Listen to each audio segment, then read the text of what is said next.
আচ্ছা, ও শাকিব খান ওনার সিনেমায় তো শুধুমাত্র ওই নায়িকাদেরকে, পশ্চিমা নায়িকাকে নিয়ে আসছে, কলকাতার নায়িকা নিয়ে আসছে, বা কলকাতার হচ্ছে টেকনিশিয়ানদের কাজ করছে।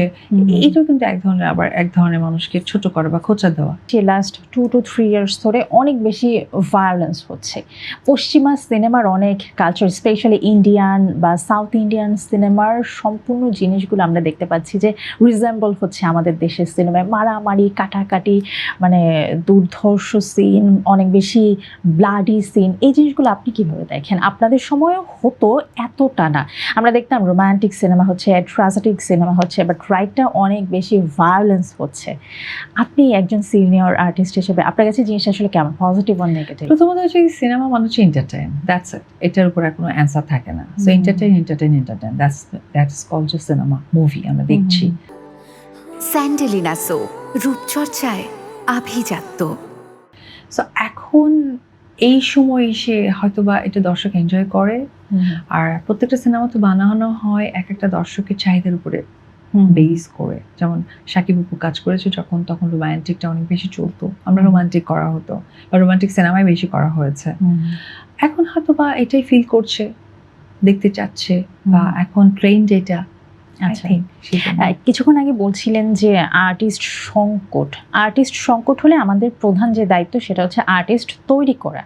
আমরা আর্টিস্ট তৈরি না করে অন্য দেশ থেকে আর্টিস্ট এনে আমাদের বিগ বাজেটের সিনেমাগুলো করছি। স্পেশালি শাকিব খানের মুভিতে এই জিনিসটা সবচেয়ে বেশি দেখা যাচ্ছে। সবই হচ্ছে লাস্ট কয়েকটা মুভি ধরে সবই দেশের বাহিরের, মানে পশ্চিমবঙ্গের বা কলকাতার আর্টিস্ট। আপনার কাছে এই জিনিসটার মানে ব্যাখ্যা কি বা কিভাবে? এটা তো অনেক আগে থেকেই হচ্ছে আপু। কলকাতার আর্টিস্ট তো সেই রচনা ব্যানার্জি থেকে শুরু করে ঋতু অনেক কাজ করেছে। বাট এখন যেমন না, এটা আসলে এটাও আমি বলবো যে এটা কিন্তু একটা কন্ট্রোভার্সিয়াল আর একটা পার্ট। কারণ এটা কেমন হচ্ছে যে আচ্ছা, ও শাকিব খান ওনার সিনেমায় তো শুধুমাত্র ওই নায়িকাদেরকে, পশ্চিমা নায়িকাকে নিয়ে আসছে, কলকাতার নায়িকা নিয়ে আসছে, বা কলকাতার হচ্ছে টেকনিশিয়ানদের কাজ করছে।